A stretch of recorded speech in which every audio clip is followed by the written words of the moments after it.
So, ito video on how to adjust the trigger of our STK100.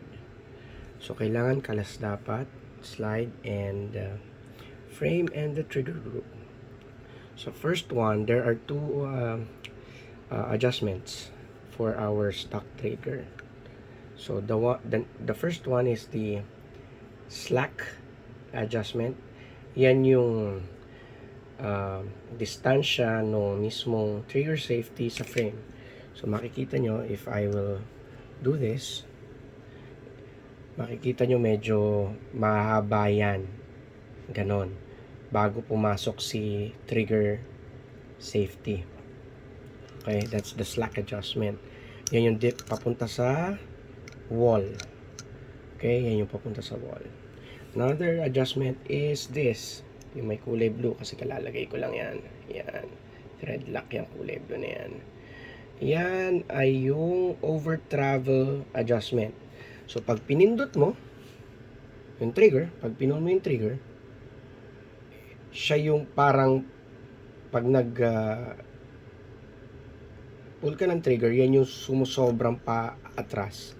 So you can adjust it also, yung over travel. So I strongly suggest, kung hindi nyo kaya or wala kayong lakas ng loob, actually pinapa-adjust yan sa gunsmith. And kung katulad nyo naman ako na destroy it yourself, you can adjust it little by little until you have your desired adjustment already. Ngayon, warning, pag nasobrahan ito or ito, okay? Una, pag nasobrahan kayo dito, hindi nagre-reset. Okay? Hindi nagre-reset. Pag nasobrahan naman kayo dito, hindi magti-trigger. Okay?